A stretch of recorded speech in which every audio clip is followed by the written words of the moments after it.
soca pilão. A balancinha, peneira na mão. Soca pilão. A balancinha, peneira na mão. Soca pilão. A balancinha, peneira na mão. Soca pilão. A balancinha, peneira na mão. Bom dia! Bom dia, café. O café que a gente toma e que tem o doce aroma. Café da manhã com José Rodrigues. Café, café banal, café, café banal, café camona samba, café camona sagadi, wananjila. Bom dia, café. É o café que a gente toma e que tem o doce aroma dessa terra primaveril. Bom dia, café. Bronzeado e moreno, meu cafezinho pequeno, que gostoso que você. Este programa é apoiado pelo Banco BIC. Olá, vou mostrar-te para que serve um cofre mealheiro. Primeiro pões lá o dinheiro, depois levas ao bico e magia! O dinheiro começa a crescer e cresce, e cresce, e cresce, e cresce! E um dia o dinheiro já é como tu, muito grande! BIC Cofre Mealheiro. A conta que cresce com o seu filho. Oferta do Cofre Mealheiro, limitada ao estoque existente. Banco BIC, crescemos juntos. Ouvintes do programa Café da Manhã, o nosso muito bom dia renovado. Estamos aqui para mais uma edição e a minha convidada hoje atende pelo nome de Xizé dos Santos. É um grande prazer tê-la aqui neste programa e neste formato, hoje conseguido através das novas tecnologias, e eu para já devo agradecer o facto de ter aceito o convite. Senhora Xizé, qual dessas dimensões lhe é mais confortável para início de conversa? A filha do ex-presidente, a empresária, a mulher, a deputada, a política? No fundo, quem é Xizé dos Santos? Por onde começar? Bom dia, José Rodrigues, bom dia, caros ouvintes. Agradeço o convite para estar aqui neste espaço a conversar um bocadinho aqui neste café da manhã. Qual a dimensão me é mais confortável? Olha, a minha é mesmo confortável ser a Xizé. O meu nome de registro é Velvícia José dos Santos, mas eu sinto-me bem sendo a Xizé. Não a doutora Xizé, não a deputada Xizé, não a filha da pessoa A ou B Xizé, não, a Xizé apenas. As pessoas normalmente ficam ofendidas ou tristes quando são tratadas pelo nome próprio e querem ser tratadas por doutora, por senhora, por madame, por camarada, por deputada, Eu, por acaso, sou daquele tipo de pessoa que acho que nós, em Angola, exageramos nos preciosismos. Com relação à pergunta que me fez, me vejo como política, como mulher, como empresária. Eu vou dar-lhe uma resposta muito simples. Eu, todos os dias quando acordo, e se me perguntarem o que é que eu sou, eu vou dizer que eu sou um ser humano. É como eu me sinto. Sinto-me humano, um ser humano, humana. E em segundo lugar, acho que a coisa mais importante que eu sou na vida é mãe. Porque assim a Constituição obriga, porque eu tenho menores a meu cargo e tenho a obrigação de exercer este papel. E só depois então tenho uma obrigação para com a sociedade, que passa pela minha vida profissional, a minha carreira, os meus interesses económicos do ponto de vista das empresas da qual sou acionista, que neste momento não giro porque não posso gerir por incompatibilidade de funções, mas também entendo que a maternidade nos dá uma sensibilidade diferente no que concerne à capacidade de resolução de situações de crise. Até nos dá uma sensatez maior, por um lado, mas por outro também nos dá a garra para podermos lutar em defesa dos nossos em momentos de grande pressão, de grande crise. As mulheres que me estão a ouvir vão se identificar com certeza. Por isso é que eu gosto de dizer isso, que sou mãe, porque na dimensão africana da palavra mãe. Mãe não significa apenas aquela que gera e dá à luz. Mãe tem uma dimensão maior para nós africanos. O que traz do seu passado, filha de dois intelectuais com grandes protagonismos na sociedade, talvez não tenha tido uma infância tão sofrida assim? Bem, quando diz que talvez eu não tenha tido uma infância sofrida, depende da perspectiva de cada um. Fome, não passei fome. E eu acho que é a fome, é o tipo de sofrimento que nenhuma criança no mundo devia estar exposta. A que nenhuma criança no mundo deveria estar exposta. Isso tive, de facto, o privilégio de não ter passado fome. Claro, também jantei com guenha, como a maioria das pessoas, pelo menos na minha província de Luanda, que era uma província litoral, comia-se muito peixe frito, grelhado, de todas as formas, com muitíssimas vezes arroz, batata doce, mandioca, que era o que havia, e jantar muitas vezes a famosa conguenha. Isso, vamos ser realistas, no tempo do Partido Único, creio que não poupou nenhum cidadão, desde o Presidente da República até aqueles que de facto tinham menos meios. Agora, se tive uma infância menos sofrida que outras crianças que não passaram fome, isso é muito questionável, porque por várias razões, em muitas questões, eu acabei por ter que pular a infância, passar quase que de aprender a falar a ter que ter atitudes e comportamentos de um adulto responsável, muito atento a todas as suas atitudes, aos seus gestos, porque sabia que estava a ser observada a tempo inteiro, que havia sempre, portanto, uma ansiedade em que eu pudesse falhar em alguma coisa para repontar, e então tinha que ser sempre a mais bem comportada, a mais responsável, a que ficava para trás, que não podia ir para atividades, para festas, passeios, porque nem sempre os pais das outras crianças queriam essa responsabilidade. Era tempo de guerra e nós éramos alvos. Alguns achavam que os seus filhos podiam estar em risco se não estivessem ao lado, e eu perdi muitas coisas que as crianças normais têm: liberdade, privacidade, até respeito pela sua infância, que eu não tive acesso. Quer dizer, eu já fui salva à nascença, no parto, portanto, do meu nascimento, por uma bajuladora que foi bajular a minha mãe no ato do parto, que estava dentro do hospital onde nasci, e que me salvou a vida porque eu ia cair da marquise e a minha vida foi salva por uma bajuladora, por exemplo. Portanto, já nasci no meio da bajulação, de inclusive utilizarem crianças, que nós éramos, para poderem aproximar-se, obter vantagens, chegar, dar recados, etc. Portanto, nenhuma criança quer estar sujeita a ser usada como objeto de manipulação política, etc, etc. Não deixa de ser, de alguma maneira, uma forma de abuso. Para que tenham uma ideia, quando saíssemos do Futungo de Belas para a cidade, não é? Portanto, eu até já passava estrategicamente a semana toda em casa da minha avó materna, de segunda a sexta-feira, e ia só ao fim de semana para o Futungo, porque estudava na primária ali nas Madres, no Rangel, e na secundária no São José de Colonim. E, de facto, era muito distante. E naquele tempo era mato.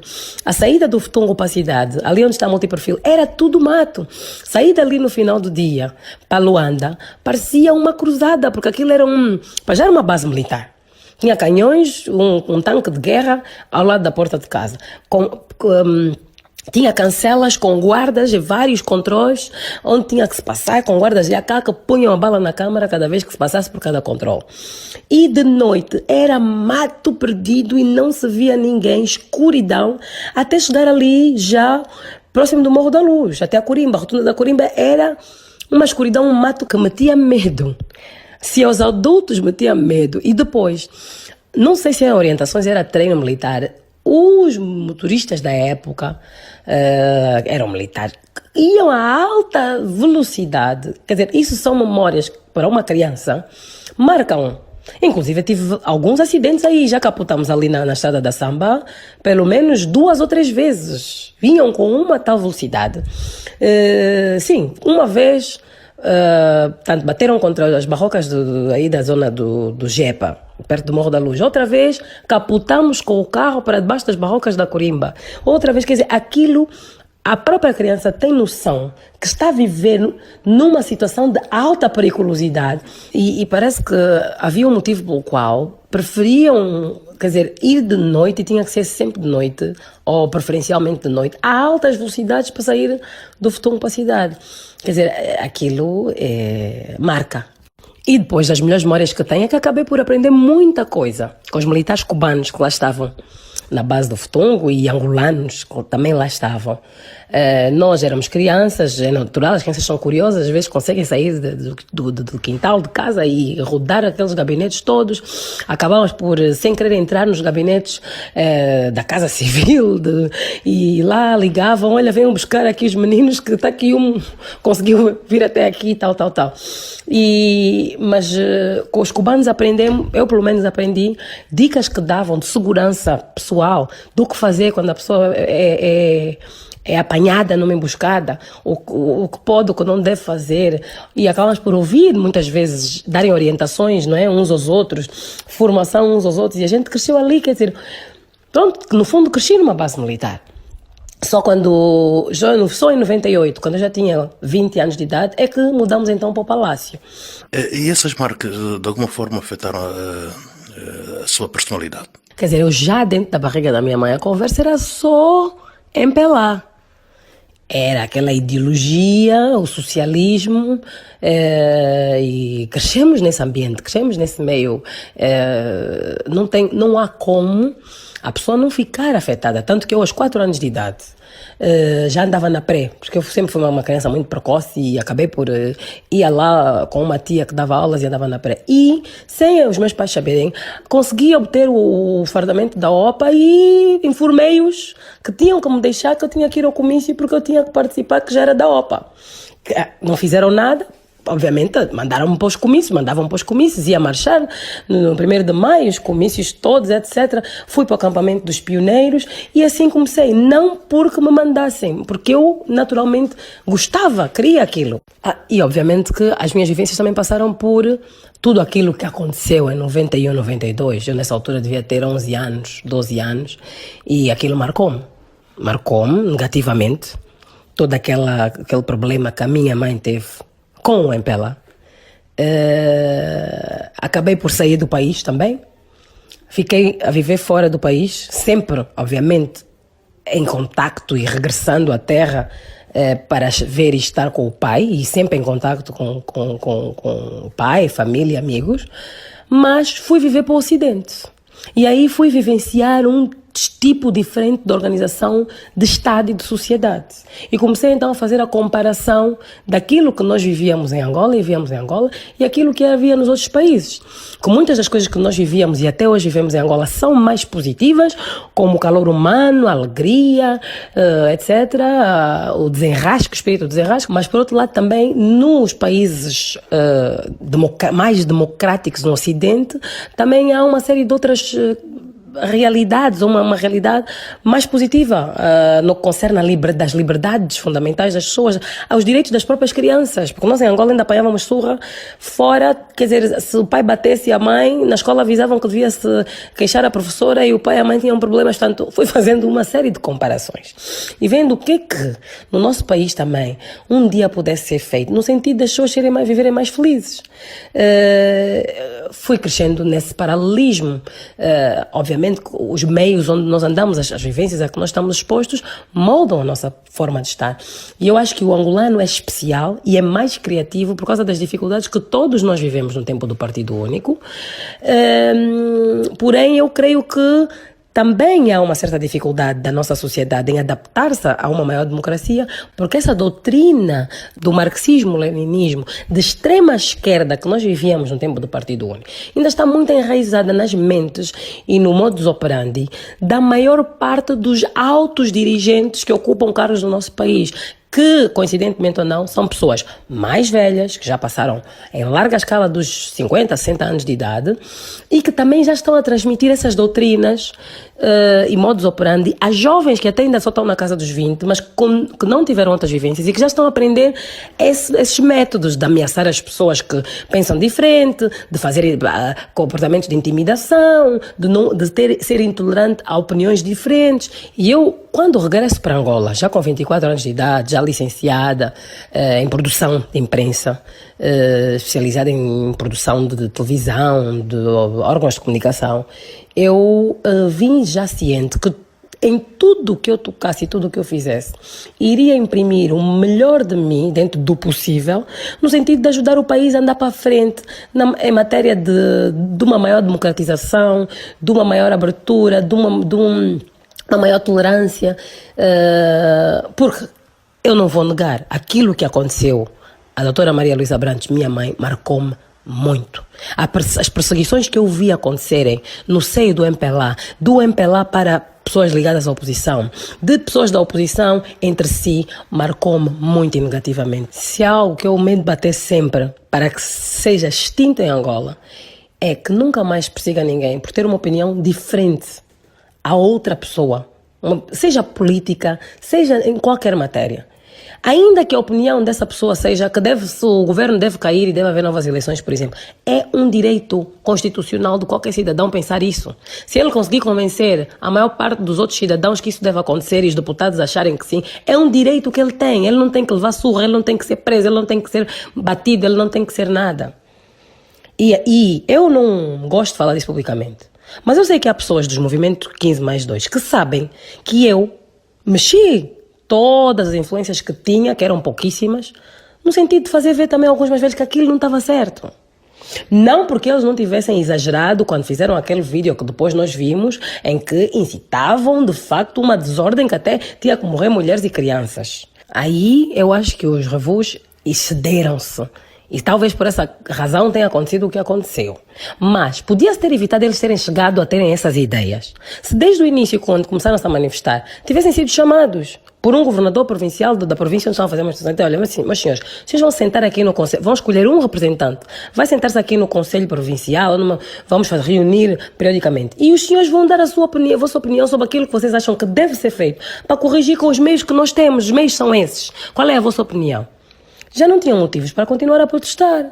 Queremos que o presidente saia, já está há muito tempo. Muito bem, façam uma explanação ao Parlamento, manifestem-se, continuem-se a manifestar pacificamente. Se vocês conseguirem convencer os deputados, muito boa sorte.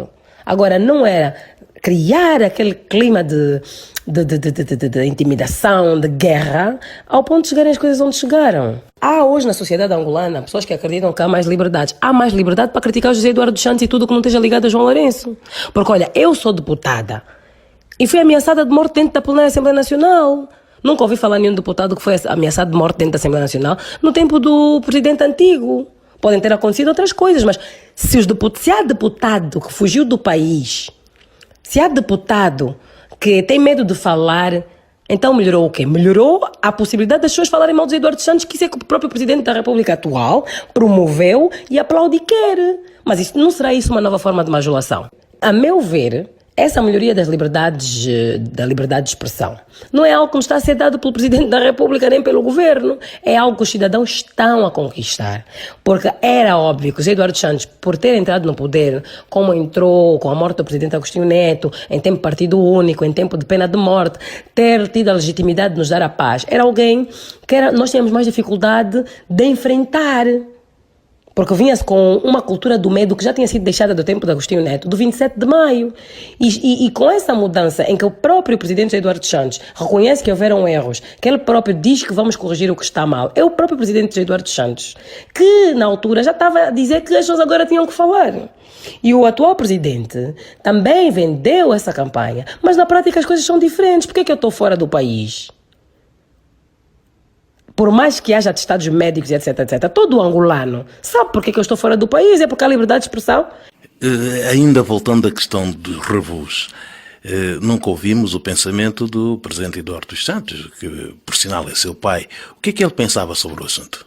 Bem, eu não posso falar pelo engenheiro José Eduardo dos Santos, mas quando eu, como cidadã, na altura, e como deputada que tive acesso a falar, então na altura também com o presidente da República, e dizer que havia insatisfação por parte da juventude, porque achavam achávamos que estavam a ser excessivos na prisão dos jovens. Ainda não tínhamos visto o vídeo em que eles diziam que temos que fazer confusão, temos que fazer com que os polícias nos batam, depois íamos dizer ao exército que para não se meter e morrerem crianças, antes de vermos esse vídeo. Eu era uma das pessoas que estava a fazer campanha porque tinham que ser libertados, porque achávamos que era um exagero, eles só estavam a fazer a sua liberdade de expressão e deviam ser ouvidos e tal. E a minha resposta que me deu o engenheiro José Eduardo Santos foi: mas em Angola existe separação de poderes e não posso ser eu a mandar libertá-los, porque senão estou a dizer que estou a violar a separação de poderes. Passado um tempo, coincidência ou não, sai uma lei da amnistia que permitiu com que os revus fossem libertados, que foi aprovada pelo Parlamento e ratificada pelo então Presidente da República, José Eduardo Santos. E eu também sei, como foi dito por familiares de Luata e Beirão, que o Presidente da República na altura mandava enviados lá à prisão ou a falar com a família, para garantir que ele comesse ou que levasse algum tipo de injeções de vitaminas ou etc, preocupado com a saúde e que o jovem não falecesse dentro da prisão, preocupado com a saúde dele. Portanto, assim, no nosso país há muitas nuances que nenhum de nós irá saber, porque nenhum de nós é Deus. Mas a verdade é que, para mim, no caso dos revus, houveram excessos dos dois lados. E quem começou a provocar os excessos foi o lado do governo, por não ter decidido dialogar, por ter continuado a usar a força, o braço de ferro, ao ponto dos jovens começarem depois a pensar coisas como bater nos polícias, os polícias baterem-nos, depois o exército vem aí, quer dizer, levarem a juventude, por causa da intolerância do próprio Estado, a ter ideias de querer fazer primavera árabe, de querer provocar, quer dizer, o caos e serem levados ao extremo. Porque eu acho que um jovem que se sente ouvido, que se sente chamado para ser parte da solução e não visto como parte do problema, ele não quer arriscar a vida dele, quer para ir fazer confusão a ponto de ir para a cadeia e tudo mais. Portanto, o governo ali falhou. Mas os jovens também, ao terem querido ser extremistas e feito aquelas reuniões que vimos depois em vídeo, também perderam a razão. Então eu acho que é um episódio que foi ultrapassado, do qual ficou triste memória e que deve servir para todos de lição de que o diálogo é sempre a maneira de prevenir o pior. Mas digo uma coisa, eu não devia ser eu a dizer isso, mas eu gosto de ser coerente. Talvez aquilo que aconteceu, as manifestações, o movimento Revu e tudo mais, tenha sido necessário para que hoje estejamos a ter a liberdade de expressão um pouquinho melhor para quem fala mal do José Eduardo dos Santos e do MPLA, porque os que falam mal do João Lourenço, do Dr. João Lourenço na TPA, depois já não são mais convidados, uns até estão no ar, como aconteceu com a senhora Filomena, que agora já é chamada para o Conselho de Ministros, até mandam desligar a programação e fica a dar publicidade durante não sei quanto tempo para a senhora não aparecer na televisão. O Raul Danda foi cortado dos debates. Isto é liberdade de expressão? Enquanto jovem e política, o argumento de que os jovens, portanto, os revus pretendiam dar um golpe de Estado tinha sustentação, era crível.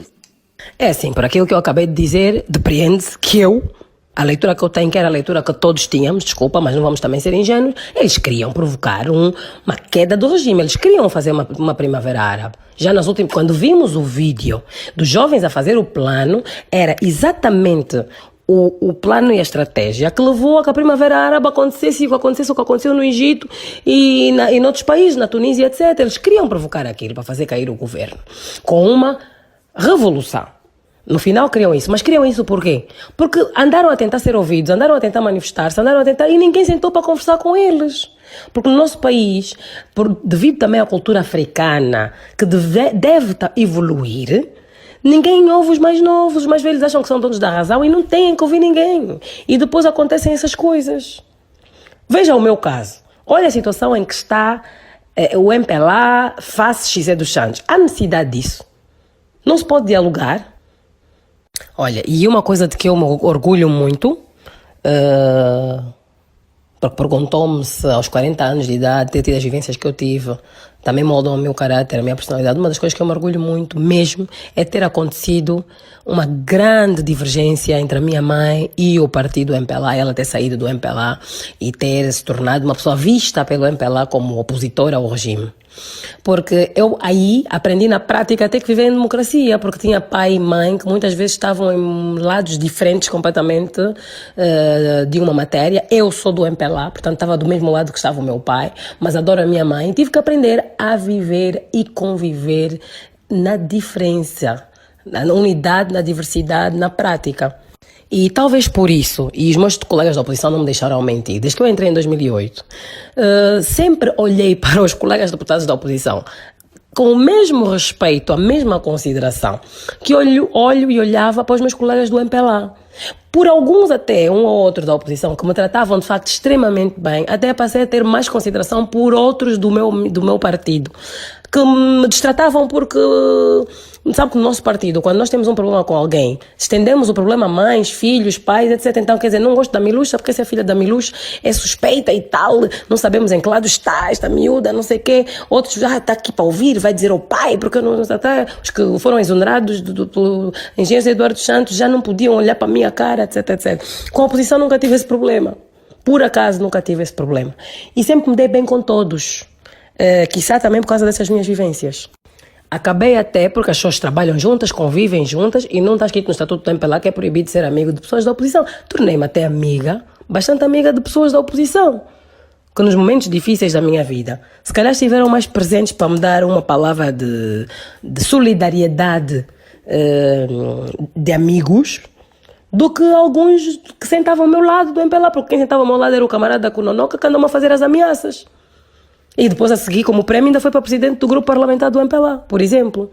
Agora, claro, quando estamos a debater ideias políticas, desculpa, amigo, política à parte, tu vais sentar do teu lado, eu sento do meu. Mas isto não tem nada a ver uma coisa com a outra. Eu tinha um pai e uma mãe que tinham ideias completamente opostas e eu muitas vezes me opunha completamente às ideias do meu pai ou da minha mãe e sempre fui ensinada por ambos a defender a minha dama, por mais que sofresse as consequências. Por que havia de destratar outros por pensarem diferente? E há algo que eu acho muito curioso, não sei se a LAC vai ter coragem de pôr no ar isso que eu vou dizer agora, que é o atual presidente da República, supostamente, dito por pessoas que lhe são próximas, ter-se sentido marginalizado ou ter-se sentido, entre aspas, perseguido por uma ala do MPLA na altura em que saiu do secretário-geral do MPLA e que passou momentos muito difíceis. E hoje em dia está ele com a faca e o queijo na mão e estar a fazer ou a permitir que se faça a mesma pessoa com pessoas inocentes. Por exemplo, eu sou uma delas. Que culpa tenho eu das quisilhas, dos problemas que houveram dentro do MPLA entre uns e outros e quem lhe poderá ter feito mal? Que culpa tenho eu dos desvios e roubos que uns e outros fizeram do erário público, que ficaram com centenas de milhões, bilhões nas contas, que eu não tenho? Então por que também tem que se estender a mim esse combate a supostos entre marimbondos que no fundo muitos no povo já estão a dizer que todos são, e o que eu tenho a ver com isso? O que fala mais alto tem que ser a minha conta bancária e de onde é que saiu o dinheiro que lá está, como é que foi ganho? Que não foi aí buscar ordens de saque no BNA, nem foi a saquear, nem fazer alavancagens a usar a Sonangol para alavancar nada, nem nunca recebi crédito no BPC nem na Sonangol. Então por que eu também tenho que estar a ser ameaçada? Por quê? Porque decidi falar e defender alguém que foi meu chefe, que por acaso também é meu pai e que todo o MPLA prometeu, e que eu sei, apesar de não ter lá estado sentada, mas sei que o Bureau Político jurou, fez pacto de defesa do chefe que saía a seguir as eleições, de proteção do chefe, e que agora não cumprem. Então, por que eu tenho que estar a ser punida por falar a verdade? Mas vamos falar de evidências. Que evidências é que apresenta a sociedade que tem sido perseguida pelo Presidente? Eu até já me cansei de falar nas evidências, mas as evidências estão aí. Contactem a RTP, peçam a entrevista que Sua Excelência Presidente da República de Angola deu à RTP, no qual me cita. Fala de mim e 2 irmãos meus, diz que não é por serem filhos do antigo presidente, portanto deixa claro que o problema dele comigo é por ser filha do antigo presidente, e depois diz, esses são cidadãos comuns, não são generais nem ministros. Se tocamos generais e ministros, por que não são onde ser tocados? E diz que temos problemas com a lei, insinuando que cometemos crimes. Mas então, eu estava aí a falar em qualidade de Procurador-Geral da República, de juiz de um caso que já nos condenou e passou, portanto, transitou em julgado. Em que qualidade? A violar assim a separação de poderes, a manchar o meu bom nome e reputação internacionalmente, porque aquilo ecoou na Euronews em todos os países da Europa. Outra evidência que também... É que está tudo... Eu só falo de coisas que estão registradas. Qualquer cidadão pode ir ao YouTube, pode contactar esses órgãos de imprensa e ir buscar. Graças a Deus não são só angolanos, senão já tinham apagado tudo. Também o presidente do MPLA, que é Presidente da República, deu um discurso a dizer que tem que ser afastados do Parlamento deputados que têm conduta indecorosa no Parlamento e nas redes sociais, mas cabe ao Presidente da República, que é um poder à parte, definir quem é que tem conduta decorosa ou indecorosa, ou cabe ao povo que elegeu as pessoas, ou os próprios deputados que são representantes do povo que lá estão dentro. Mas essa orientação está a ser cumprida, porque logo em seguida foram fazer uma série de diligências no Parlamento para tentar revogar o meu mandato, com base em ilegalidades. Por outro lado, o MPLA também reuniu o Comitê Central de propósito só para tratar da suspensão e processo disciplinar contra mim sem eu ser ouvida, que está em curso, estão a implementar as orientações. Foi o Presidente da República que deu as ordens publicamente, está registado. Isso é perseguição. A ânsia de me pôr no bolo, no pacote, como filha do Zé Eduardo Santos, é tanta que esqueceu que eu sou deputada eleita na mesma lista que Sua Excelência, antes de ser o Presidente da República, foi cabeça de lista dos candidatos a deputados pelo MPLA, como cabeça de lista automaticamente candidato a Presidente. Se tivéssemos perdido as eleições, seria deputado igual a mim, ele no número 1 e eu no número 50 da mesma lista. Mas foi-se referir ali a mim, porque são filhos do antigo Presidente e que não são mais os deputados, não são mais do que os ministros e não são mais que os generais, e que nós tocamos. Nós tocamos quem? Ele, Presidente da República, tocou por quê? Porque é ditador. Porque, desculpa, só um ditador é que fala assim. Obviamente que o Presidente da República não é jurista, podia não saber claramente quais eram as balizas e as que dividem os seus poderes dos outros. O ser humano é falível e errar é humano. Errou, muito bem, retrate-se. Ninguém vai achar que o Presidente da República é mais fraco, porque se retratou, porque pensou que eu era gatuna e não sou. Até vai ser aplaudido. Qualquer cidadão que tenha passado pelo que eu passei fica exatamente como eu estou e aguarda e exige sempre que puder que seja reposta a verdade e que as pessoas se retratem. O MPLA falhou comigo, enganou-se com relação a mim na leitura que fez da minha pessoa. Sua Excelência Presidente da República enganou-se, não sei se lhe disseram, se ouviu dizer ou se achou com relação à minha pessoa. Sujaram, mancharam a minha reputação internacionalmente, causaram-me danos irreparáveis. Porque a doença de um filho não se repara. Pode ficar bom de saúde, mas a memória daquele momento difícil ninguém vai apagar. Então retratem-se.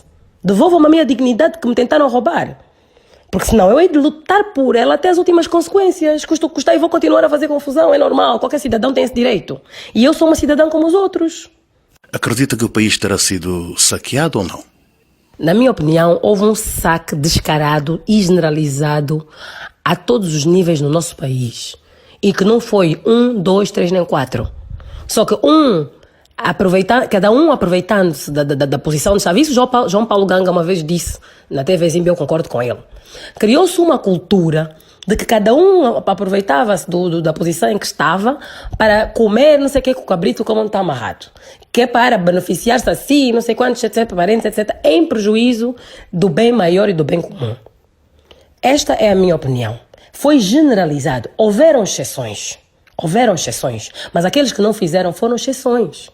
Então, como é que se corrige um mal que está generalizado? Como é que se mata um cancro que já ocupou o país, o corpo todo do ser humano? Só com uma quimioterapia generalizada. Mas não é para matar a pessoa. Tem que dar a dose certa. E nós não podemos ser radicais a combater uma coisa que está generalizada. Ou se leva todas as pessoas e começa-se pelos que roubaram mais, alguns dos quais continuam dentro da presidência e a entrar e sair de reuniões com Sua Excelência Presidente da República e continuar a merecer negócios com o governo, ou tem que se fazer, ou tem que se dialogar com a sociedade e ver qual é a solução. E eu digo mais, pelo que eu tenho estado a perceber, aqueles mesmo que são a exceção, que são os que não roubaram, não fizeram coisas horríveis, são os primeiros que estão a levar pancada, como eu, Norberto Garcias e outros. A minha própria mãe, coitada, só por ter filhos com o presidente, também já queriam acusar a senhora de NIPS e não sei o que, teve que vir as próprias pessoas ligadas à NIPS, acho que na altura até o Norberto Garcia e ela própria, defender-se. Então, nós não vemos. As pessoas que convivem na elite angolana não sabem, não costumam ver a mim apanhar o avião da TAG, da TAP, a levantar a minha mala do tapete. Os senhores trabalham nos terminais dos jatos privados, não sabem quem são os marimbondos mores e continuam ao lado do Presidente da República. Por quê? Por isso, aí está a resposta da pergunta que me fez. Por que eu um ataque estou a mirar-me no Presidente da República? Porque, desculpa, eu estou a mirar-me no Presidente da República porque não estou a entender qual é o problema do Presidente da República comigo. Eu fui das pessoas que mais apoiei o camarada João Lourenço como candidato. É meu vizinho do lado. Eu sempre fui fã da camarada Ana Dias, que também vem a ser minha tia até, parente da minha mãe. E não compreendo como é que do dia para a noite, logo que tomam posse, mudam completamente. E aliás, logo que entra como vice-presidente do MPLA, eu começo logo a ser vítima de uma perseguição impiedosa dentro das bases do MPLA no Comitê Provincial de Luanda. E há muitas testemunhas aí para ver, de mandarem desmobilizar o Comitê dos Empresários do partido, porque mobilizou mais de 1.500 pessoas que é para irem ao primeiro ato de apresentação do vice-presidente do MPLA, na altura a camarada João Lourenço, e os outros comitês de ação, ou dos outros comitês de especialidade, cada um só conseguiu no máximo 200 pessoas. Assustaram-se com a minha capacidade de mobilização, perceberam que eu sou uma pessoa que tenho força, e no MPLA não suportam militantes isolados que começam a ser formadores de opinião e que começam a ter muito apoio, e depois a minha própria página do Facebook, que eu inocentemente criei em março de 2017, nem sabia que o candidato do MPLA também tinha uma página, começou a ultrapassar a página do candidato. O jovem que geria a minha página começou a receber ameaças, inclusive começaram a mandar o jovem bloquear a página e boicotar a minha página das redes sociais, porque estava a ultrapassar a página do presidente do partido. Mas o que é que uma coisa tem a ver com a outra? A Titica também tem mais seguidores que o presidente do partido e não é por isso que eu também quero ser presidente. O MPLA tem que parar com isso. E ainda que ultrapassasse, ainda que eu me torne mais popular que o presidente do MPLA e que ainda que o povo queira que eu que seja presidente, qual é o problema? Faz parte da democracia, faz parte do jogo. Aperta-se a mão da pessoa que nos superou, dá-se parabéns e vai-se embora. E a pessoa deixa-nos ir embora sem perseguir. Qual é a dificuldade de aceitar o jogo democrático e fair play desses cotas, desses nossos mais velhos? Nós temos muito respeito pelos mais velhos, mas também não vamos continuar a aceitar. Viver toda a vida, eu vou chegar até velha com o mesmo regime que tinha no tempo do Agostinho Neto e do camarada Zé Eduardo Santos. Tudo bem, era meu pai. O camarada presidente Agostinho Neto era pai de uma senhora que muito admiro, Irene Neto, mas não vamos misturar o lado familiar com as nossas ideias. Nós, filhos, não temos de ter as mesmas ideias dos pais.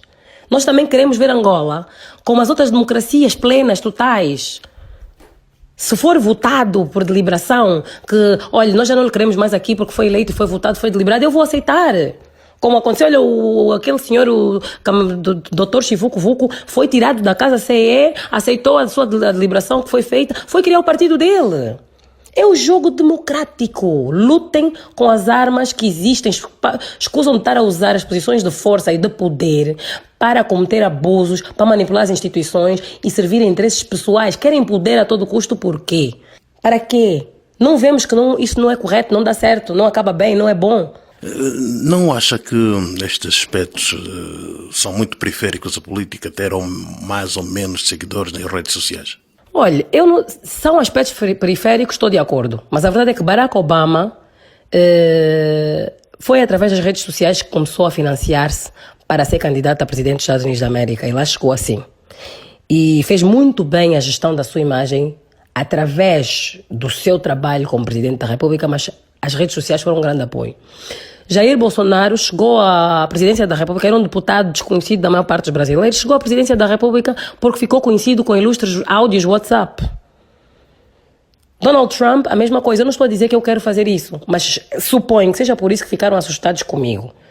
Ou que pensem que há algum plano por trás, desacreditação do presidente da República, qualquer coisa, porque no MPLA, infelizmente, temos a cultura também de ver fantasmas por todo lado, até desconfiam da própria sombra e de agir desta maneira. Mas o mundo mudou, já não é assim. Vamos para um breve intervalo. Eu estou a conversar com a senhora deputada Xizé dos Santos. Vamos para um breve intervalo e voltamos já já. Todas as terças-feiras no ar, o seu Café da Manhã.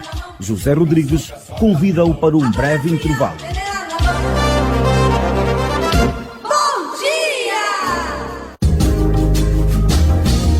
Banco BIC. Crescemos juntos. Depois do intervalo, continue a acompanhar Café da Manhã com José Rodrigues. Este programa é apoiado pelo Banco BIC.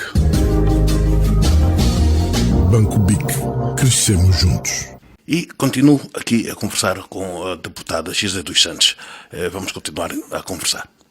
Deputada Xizé dos Santos, o que a sociedade também questiona é o facto de o anterior presidente ter colocado 2 filhos em pontos estratégicos da economia. Achou normal? Faço essa pergunta portanto, a cidadã política e não a filha do anterior presidente. Quanto à colocação pelo antigo presidente de 2 filhos em cargos estratégicos, eu vou ser sincera, quando foi nomeado Zeno para o Fundo Soberano, eu não estranhei, porque também Irene Neto, também era filha do presidente Agostinho Neto, também foi nomeada vice-ministra, nunca ninguém estranhou. Também, depois de eleita deputada, foi proposta pela direção superior do MPLA para ser presidente da comissão, de uma das comissões mais importantes da Assembleia Nacional, também ninguém reclamou. E também, quando foi nomeada para ser vice-ministra, não tinha nenhuma experiência que justificasse, porque era médica até. Outros também foram nomeados, pessoas até que nem que eram simples juristas, foram governadores do Banco Nacional de Angola, foram ministros das Finanças, etc. Nunca ninguém reclamou.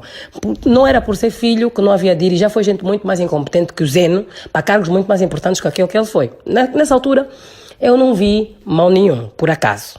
Mas quando vejo Isabel dos Santos, a empresária que mais emprego gera, que estava a fazer um trabalho fantástico em várias empresas que geria, a estar a ir ocupar um lugar num cargo que, apesar de ser corporativo, é político também, porque a Sonangol é só a empresa que gera 70% das receitas ou pelo menos da riqueza do país. Eu achei que aquilo politicamente era um erro. E eu achava que era mais fácil até ela ser nomeada consultora do Presidente da República para o setor da energia e poder estar a trabalhar próximo ao Ministro da Energia e Águas e próximo ao Presidente da Sonangol e próximo a todas as entidades ligadas a essa área, juntamente do Presidente. Portanto, ser alguém que era membro do gabinete do Presidente da República e tratar essas questões, como Donald Trump tem a sua filha ao seu lado. Isso fazia mais sentido do ponto de vista político e eu fui contra. Eu achei aquilo errado. Confesso que tudo fiz para tentar impedir ao nível do partido, junto dos intervenientes e, obviamente, a minha opinião não foi tida em conta, temos que respeitar quem manda e quem decide. Foi respeitado. Mas nunca pus em causa e nem ponho em causa a capacidade e a competência de Isabel dos Santos para gerir a Sonangol, atenção. Porque a Isabel dos Santos não só é acionista fundadora, como é presidente do Conselho de Administração da empresa que mais lucro entrega aos acionistas no país, que consegue entregar mais lucro aos acionistas que a Sonangol. Que é um absurdo, porque a Sonangol devia ser a empresa mais lucrativa de Angola. Então, se ela é a pessoa que gera a empresa mais lucrativa de Angola, e que é o que nós desejamos que a Sonangol seja, fazia muito sentido que fosse ela, de facto, a definir a estratégia de estruturação da Sonangol, porque mostrou que tem capacidade e competência. Não estou a dizer que era a única pessoa que tinha competência, mas tinha, isso não está em causa. Agora, politicamente, eu acho que não caía bem. Até porque o mandato já estava no fim e eu acho que não era necessário. Não acredita que o atual presidente, também seja ele vítima de alguma incompreensão de muitos e que, portanto, tudo que se vive hoje reflete um pouco esta gestão que aconteceu no passado? Quanto a perguntar-me se a atualidade não reflete um passado cuja gestão hoje é muito questionada, a minha questão é, passado este, do qual o Presidente da República atual faz parte, e é parte há mais de 40 anos. Porque eu lembro quando eu tinha 5 anos de idade, o atual Presidente da República já era governador de Benguela, que é a segunda província mais importante do país, já era membro do Comitê Central. Foi secretário-geral do MPLA. O secretário-geral do MPLA é das pessoas mais influentes e importantes do país, porque é a pessoa que distribui o jogo, entre aspas. É a pessoa que que coordena a relação entre o topo, a estrutura máxima do partido e as bases. É o secretário-geral que cuida do cotidiano do partido, por orientação do Presidente da República ou do Presidente do partido e muitas vezes por orientação do Vice-Presidente do partido com competências delegadas do Presidente. Ou cumprindo diretamente orientações do Secretariado de Bureau Político. Então, como é que alguém que foi secretário-geral do partido que manda em Angola vai dizer que os erros todos do passado são culpa dos outros? Tem que se incluir. Então, fica muito complicado. Eu, que supostamente fiz parte, ou eu que supostamente não, porque não estou a falar de mim, estou a falar de quem é Presidente da República atualmente e que sempre fez parte da máquina, agora queria apontar o dedo aos outros meus colegas quando eu também fazia parte, também sentava lá no Comitê Central, no Bureau Político, tomava decisões, sentava no Conselho de Ministros e tinha poder executivo. Agora vou dizer que a culpa é do filho, do A e do B e do C? Fica muito complicado. Que legitimidade tenho eu para combater aquilo do qual eu também sou parte? Porque, aliás, peço desculpa, filho não é colega. Todos nós trabalhamos. Aqueles que já têm filhos com a minha idade trabalham e os filhos deles não são colegas dele de trabalho. Nem são chefes deles e nem são colaboradores. E aquilo que fazem no seu trabalho é o que fazem no seu trabalho. Eu ainda não tive a minha vez de poder ter poder executivo em nenhum cargo para me apontarem o dedo que eu também fiz parte, porque eu nunca despachei, nunca assinei dinheiro do OGE. Por que querem me pôr a mim nisto? Porque sou filha. A minha indignação é só essa. E por que querem? Porque talvez no dia em que o povo angolano descobrir que eu, de facto, sou uma pessoa séria e que estando na posição em que estava, que supostamente diziam que era muito fácil fazer parte do pote de mel, não quis mergulhar no pote de mel e encharcar-me lá dentro, então vão constatar que eu sou uma pessoa séria. Eu acho que é esse o medo que uma certa ala do MPLA tem. Que se descubra aqueles que não fizeram as coisas que o povo condena. Porque no dia que o povo souber quem foram aqueles que não estiveram mergulhados e imergidos no pote de mel das reservas do Banco Nacional de Angola, dos dinheiros oferecidos pela Sonangol para montar negócios e para morar fazendas e dinheiros de FEDES e etc., fundos de perdidos para porem em projetos que nunca devolveram. Quando o povo descobrir quem fomos os que não fizemos parte disso, o povo vai querer que essas pessoas sejam os próximos a governar. Então, há que aniquilar essas pessoas com imagens criadas e fabricadas para manchá-las e nunca mais poderem se levantar, pô-las no exílio e até coisas piores, condenar a penas superiores a 2 anos para nunca mais serem candidatos a nada. Eu acho sinceramente que é medo. Ou equívoco. Se é equívoco, eu aceito, estou à espera que se retratem, não precisam de fazê-lo publicamente, mas basta reporem a dignidade que me tentaram retirar. Agora, se é má fé, vamos lutar até o fim. Poderão ganhar, poderão vencer, me derrotar, mas não será sem luta. Porque eu nisso saio meu avô falecido, avô Abrantes. A honra não se negocia, não se compra, não se vende. Podem me tirar tudo, mas o meu nome completo é aquele que vai comigo para o caixão. Quando eu for, e espero que vá muito velhinha, para ver como é que isto vai acabar. Enquanto familiar, filha, claro que conheço melhor os sentimentos do seu pai. Um pai é sempre um pai. O que é que vai no sentimento de José Eduardo Santos neste momento? Com relação ao que vai na alma de Sua Excelência, Engenheiro José Eduardo Santos, eu acho que só o próprio poderá um dia dizer, aqui, espero, aos microfones do Café da Manhã, da LAC ou de sua viva voz. Eu não posso falar no que vai na alma de outras pessoas, até porque dentro da alma de cada um só estamos os próprios, não é? Portanto, eu acho que o que vai na alma do engenheiro José Eduardo Santos, vamos ter que aguardar para saber quando ele quiser comunicar-nos o que vai na sua alma. E voltando aos negócios, há ainda questionamentos à volta de uma relação mais privilegiada com o anterior Ministro da Comunicação Social, e que isto terá sido fundamental para os seus negócios na comunicação social. Quero comentar.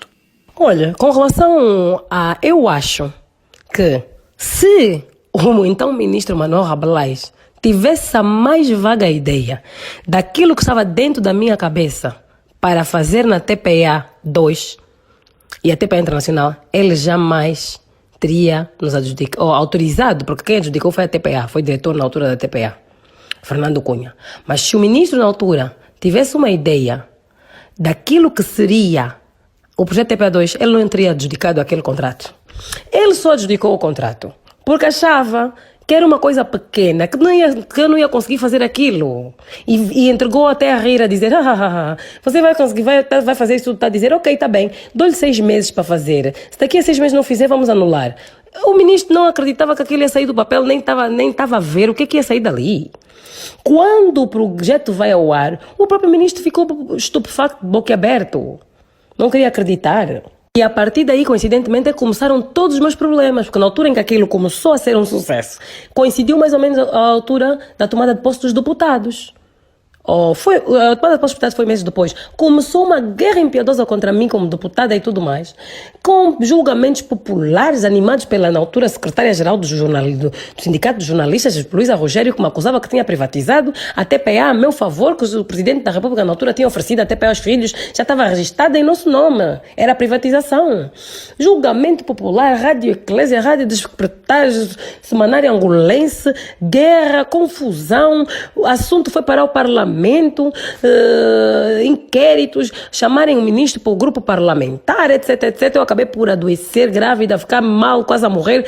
acabei por suspender o mandato em 2009 com tanta perseguição que me fizeram que nem regressei, para ver as consequências do êxito que nenhum deles estava à espera, nem mesmo o ministro, que foi a minha perseguição, que eu própria tive que pedir suspensão da Assembleia, porque na altura não tinha estrutura, tinha 20 e tal anos, 29, 30 anos de idade, e grávida, com um estado avançado de gravidez e doente, tive que abandonar a Assembleia. E na altura, o presidente do partido, e então o presidente da República, por acaso era meu pai, não se meteu nem acudiu ninguém.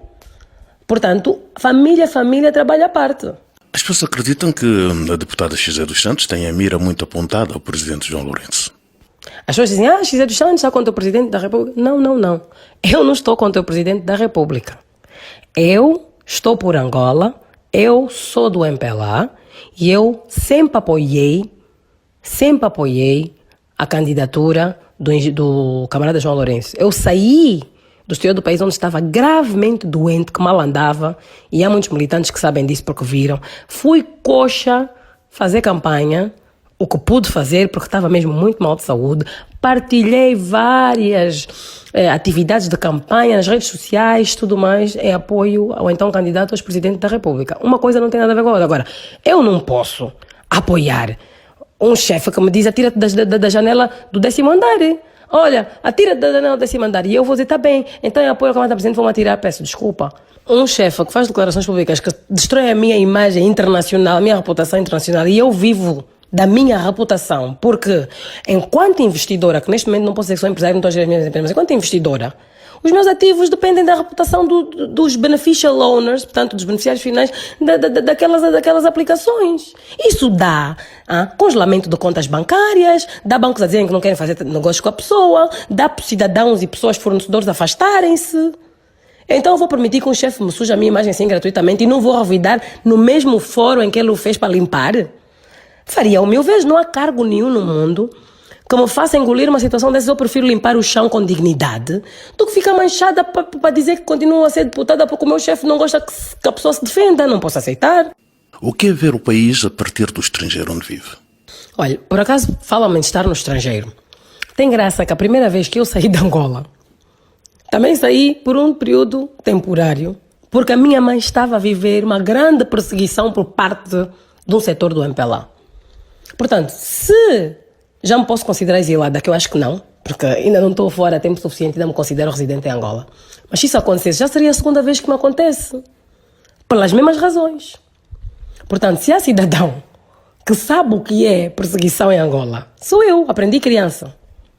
E hoje, se calhar, levo de maneira muito mais branda, porque já me preparei lá atrás, na chuva, para a tempestade de hoje.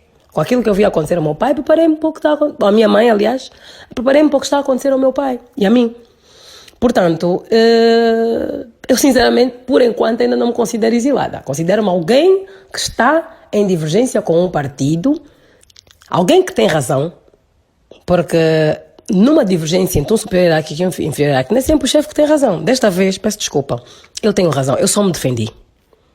Todo o povo angolano foi testemunha de saber quem começou a insultar, a atacar, a chamar nomes a outros dirigentes indiscriminadamente, sem citar nomes, porque os marimbondos, porque eles, uma família. Quem incitou o ódio? Fui eu? Fui eu que comecei a incitar o ódio contra o Presidente da República? Não, eu só me estou a defender. E o faria, ainda que fosse o Presidente dos Estados Unidos da América, a Rainha da Inglaterra, a fazê-lo, porque é um direito meu, é um direito humano consagrado pelas Nações Unidas, que ninguém me pode retirar. E a partir de fora, como é que vê economicamente o país? Qual é a perspectiva económica que eu desenho para Angola? Eu vou ser sincera. Eu creio que foram tomadas uma série de medidas completamente adversas e opostas àquelas que são recomendadas em situação de crise como aquela que nós já tínhamos em 2017, que afundaram a economia angolana de tal maneira ao longo desses últimos 2 anos e que, na minha opinião, vai levar uns 10 anos a recuperar aquilo que se estragou nos últimos 2. Eu acho que, ao invés de focarmos-nos em combater o nepotismo, a corrupção, o amiguismo, tal, devíamos primeiro, quando eu digo devíamos, nós, MPLA, nós, sociedade, termos imediatamente chamado aqueles que são os agentes da economia real. Aquilo que foi feito agora, e que eu aplaudo, que foi a tal reunião com os empresários, devia ter sido, estas medidas que começaram a ser tomadas agora, deviam ter sido tomadas logo, em outubro, novembro de 2017, janeiro, fevereiro de 2018. Injetar dinheiro, liquidez nos bancos comerciais, aqueles que de facto mostrassem sérios ou sob supervisão do Banco Central, assessorado adequadamente a especialistas internacionais, se necessário, de forma a estes bancos financiarem os empresários, os verdadeiros empresários. Mas o que nós temos estado a assistir não é isso. O que nós temos estado a assistir é fazerem a apologia do suposto combate à corrupção, recebem de uns para oferecer a outros. Casos Telestar, casos de Porto, da Barra do Dando, que é rescindido, depois é entregue sem concurso público aos mesmos, só sai uma empresária. Quer dizer, apagar e retificar com uma borracha suja o que já estava mal e torná-lo péssimo. Ou manter tudo na mesma, mudando apenas os rostos e os agentes. Outro caso também que chocou profundamente os angolanos. Esse bairro dos ministérios. De facto, faz sentido que para aquecer a economia é necessário haver investimento público ou obras públicas, porque gera emprego, etc. Mas, em vez do Estado estar a comprar um terreno pelo valor de 344 milhões de dólares, que no fundo dá a sensação que criaram o artifício da compra do terreno para, dentro desse valor, incluírem já o valor para a construção das infraestruturas e de parte do projeto, portanto, para alavancar o projeto. No fundo, o Estado, supostamente, a pretexto de comprar o terreno, está a oferecer o dinheiro para construírem o projeto e depois dizerem que foi investimento privado, ou público ou privado. Não seria melhor fazerem o mesmo, mas em vez de ser para um parque dos ministérios, para uma cidade turística, com hotéis, casinos, porto de atracagem de cruzeiros, com esplanadas, teatros, chamar as grandes, procurar junto aos Emirados Árabes Unidos investimento, porque nós sabemos que há interesse, até inclusive já vimos na imprensa ultimamente, pessoas vindas dos Emirados Árabes Unidos querer fazer grandes investimentos. Será que o Dubai Mall não podia ser construído em Angola? Ir ao Reino de Espanha, contactar o grupo El Corte Inglês, provavelmente tenham interesse. Procurar parceria, parcerias com parques temáticos, parques aquáticos, colocar ali, fazer daquilo um polo turístico e uma zona residencial de luxo que poderá atrair a outros africanos ou pessoas de outras partes do mundo que gostem da África e queiram ali viver, porque Angola tem características especiais e peculiares, por exemplo, para a navegação. A África do Sul tem um mar muito batido que dificulta os navegadores, as pessoas que têm os seus barcos. Nós temos o Mossulo, etc. Fazer ali uma Vila Moura. É preciso os angolanos apanharem um avião para ir para Portugal, para ir à Vila Moura. Não podemos construir a nossa. É fazer prédios para os ministros terem bom escritório. E enquanto o povo está a sofrer. Não seria melhor pensar para aquela área num projeto que atraísse divisas para o nosso país? Fazer prédios bonitos para os ministros viverem em boas casas ali ao lado e trabalharem em bons gabinetes com todo o luxo e pompa e circunstância, enquanto nas torneiras está a sair água vermelha com vermes, é que vai atrair divisas para o nosso país? Angola tem condições extraordinárias turísticas. O nosso mar é uma lagoa de patos. Qualquer amante do mar vê em Angola um sonho de um país para navegar. Nós temos que aproveitar melhor o nosso litoral. Aproveitar isso para atrair todos os grandes portanto, navegantes sul-africanos, que a África do Sul é uma grande economia, uma grande potência regional, que podem ir para Angola. Hoje em dia já nem precisam de visto. Fazer ali hotéis, fazer parque aquático, aquapark, fazer termas, aproveitar a água do mar para terapias termais que vão atrair turismo médico. Por que que os nossos dirigentes só pensam em conforto para si, boa vida para si, e não pensam também em coisas que possam ser, portanto, beneficiar o povo? Que o cidadão possa pegar no seu filho e ir ali passear, à marina, às termas, ao parque aquático, levar os filhos ao aquapark, ver a descer aí navios do cruzeiro cheios de pessoas de toda a parte do mundo para comerem bem nos nossos restaurantes, deixar lá dólares. Por que que não pensamos no povo? Por que que só pensam na sua ganância pessoal e nas suas guerrinhas pessoais? E que é muito triste que a maior parte dos casos visa só lutar pelas mesmas mulheres, as tais de kits, Desculpe estar a dizer isso, quis fazer um bocado de piada para desanuviar, mas é verdade. Porque quando vamos a ver, resume-se tudo à ostentação, à opulência em mulheres. Como é que nós temos pessoas que só se focam nisso, que não são todos? Aí excluo Sua Excelência Presidente da República e alguns outros. Não são todos. Mas os grandes magnatas de Angola, na sua maioria, só vivem para esbanjar e estar a humilhar o pacato cidadão com aquela ostentação toda.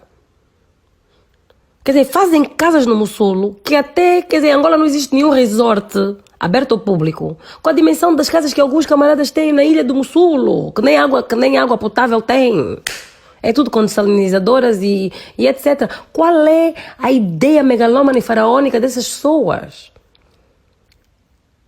Não se compadecem com o sofrimento daquela criança que tem a barriga grande porque não come o suficiente, o cabelo amarelo? Não estou a dizer que não devam usufruir dos seus milhões e bilhões, geram emprego e fazem tudo mais. Mas devem ter um bocadinho também de respeito pelo outro que está ali ao lado e que não tem nada. Serem mais discretos. Darem um pouco mais de volta à comunidade. Acho que está na hora de dar oportunidade a outras pessoas. E eu incluo nessas outras pessoas, não vale a pena quererem convencer o povo de que eu também fazia parte dos que fizeram mal. Tem a dimensão do que as pessoas, portanto, no país, pensam de si?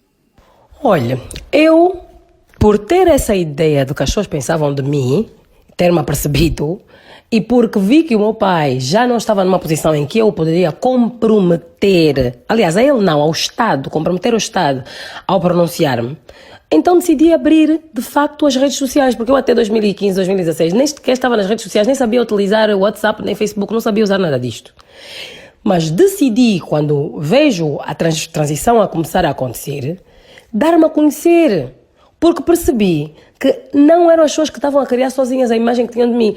Há toda uma máquina, há décadas, a construir uma imagem negativa de toda a família dos Santos e a pôr todos no mesmo saco.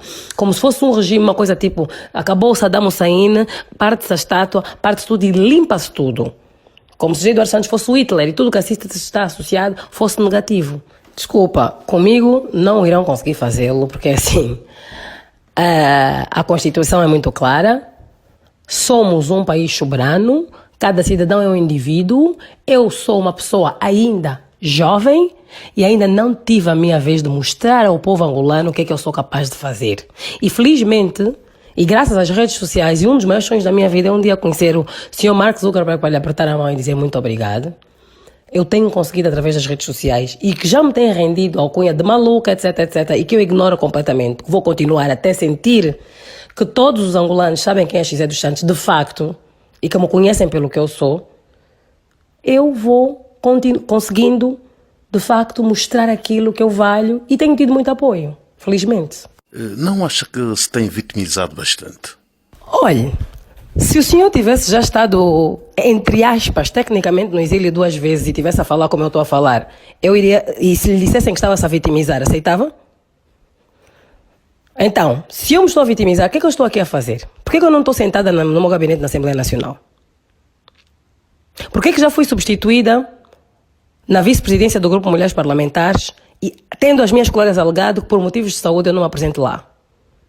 Então, estou-me a vitimizar? Ou sou de facto uma vítima? Quem é vítima não tem que ter vergonha. Quem tem que ter vergonha é quem se apropria do poder que tem sobre as instituições e comete abuso de poder e manipula as instituições para perseguir quem teme. Porque tudo leva a crer que alguém tem medo de mim. Quem tem medo da José dos Santos? O povo que se pergunte. E podia ser uma tentação sua dizer-me, mas no tempo do seu pai também havia pessoas que também diziam que lhes acontecia a mesma coisa. E eu respondo, mas eu não sou o meu pai. Ninguém lhe vai dizer que abandonou o país fugido porque a José dos Santos lhe ameaçou, porque a José dos Santos lhe fez ou lhe aconteceu. E, no tempo do meu pai, entre aspas, tanto quanto eu saiba, nunca nenhum deputado, nem os da UNITA que estavam na guerrilha a combater contra as forças do MPLA, perdeu o seu lugar ou o seu cargo por causa disso. Que foi uma coisa notável, está na história de Angola, na história mundial, como um ato inédito, haverem deputados sentados dentro do Parlamento a discutir leis e metade de uma parte da sua bancada está na mata a combater o governo. Hoje, nós estamos a verificar a mesma coisa. Então quem é que é mais ditador? É o João Lourenço ou o José Eduardo Santos? Ou é tudo a mesma coisa? Essa resposta não sou eu que vou dar agora. Eu sei o que é que eu sou. Eu sou uma democrata e vou continuar a lutar para que o meu país vá para frente. Bem, o Zé Rodrigues fala comigo como se eu estivesse fora de jogo, fora do país, fora de jogo e fora há anos. Como se fosse imigrante. Atenção, eu só estou fora do país há alguns meses, há escassos meses. Fui para uma atividade nos Estados Unidos da América, o National Prayer Breakfast. Continuei a ser alvo de ameaças e fiquei fora.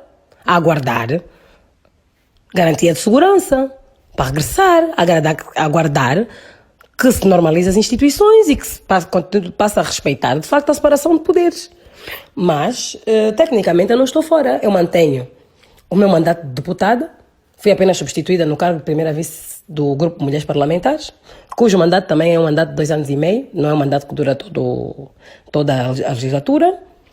E estou a aguardar e à espera que seja resolvido esse impasse, esse embaraço causado pelo MPLA, pelo próprio presidente do grupo parlamentar do MPLA e por outros camaradas da direção máxima do MPLA, do Secretariado de Bureau Político, que até foram à imprensa dizer que eu pôr em causa a minha sanidade mental, dizer que eu digo baboseiras, e o próprio chefe máximo do partido que fez acusações públicas, não sei se induzido em erro por pessoas que lhe deram informações erradas, mas a verdade é que, quer dizer, inclusive também tive o meu nome posto no caso da CNC indevidamente ali, posto como declarante de empresas que eu não faço parte há anos, que não recebi um tostão da CNC alguma e a quererem pôr ali aquilo. Foi tudo manobras intimidatórias. Não há ninguém no mundo que olhe para tudo o que aconteceu, todas as evidências que eu tenho e que estão amplamente divulgadas porque saiu na imprensa, saiu em todo lado, e não perceba que aquilo foi uma perseguição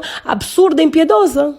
E repito, é muita coincidência que tenham logo chamado Manuel Blas, que pensavam que tinha era meu sócio, que fazíamos os negócios todos juntos, que somos grandes sócios de tudo, foi chamado. Também chamaram Augusto Tomás, porque também pensaram que o Augusto Tomás é que comprou, como é que era, que chegaram a alegar que o BNI, que eu comprei ações no BNI com o dinheiro da CNC, quer dizer, com base em fofocas e suposições falsas, se calhar os senhores estão aí a ser chamados e apertados porque achavam, ou foram inicialmente, agora já não, porque achavam que pegando neles haveriam de encontrar o meu pote de mel, porque pensavam que eu também estava cheia de bilhões e centenas de milhões.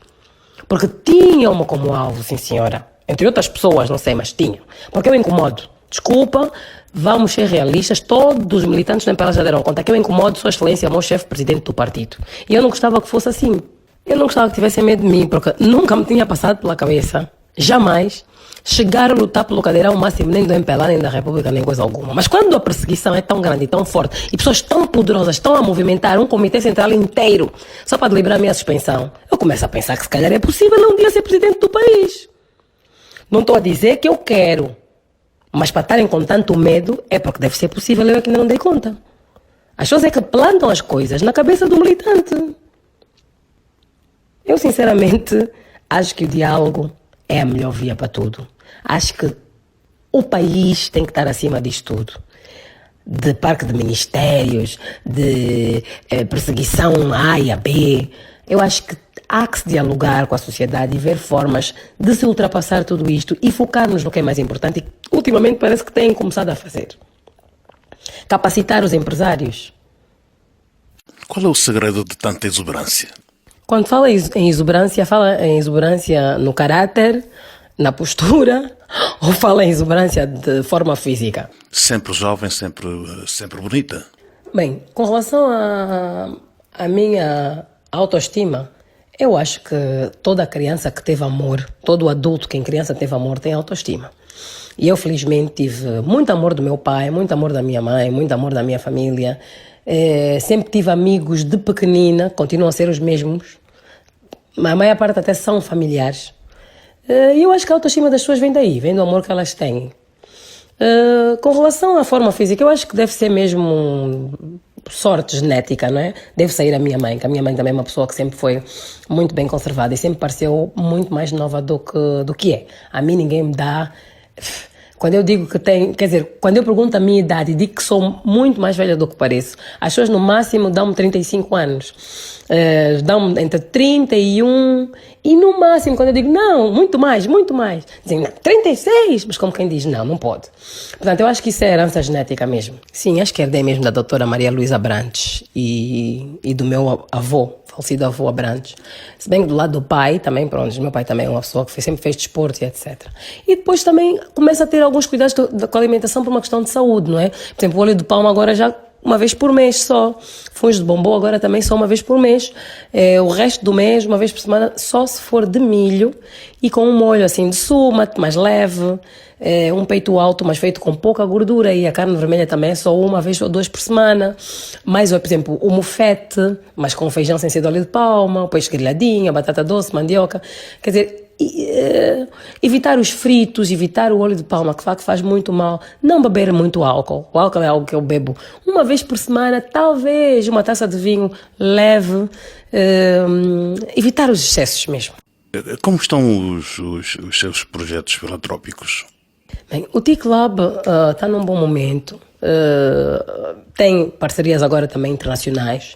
Está convidado para realizar uma exposição de arte angolana, um leilão de uma exposição de arte angolana à margem de um evento corporativo, onde estarão grandes grupos, bancos e alguns investidores com grande capacidade financeira, numa forma de ajudarmos os nossos artistas plásticos a venderem as suas obras, divulgarem o seu trabalho, divulgarmos a arte angolana e, portanto, uma percentagem do valor da venda destas obras reverterá então para o Tea Club, para que possa continuar a levar a cabo as suas atividades filantrópicas, não é, e solidárias.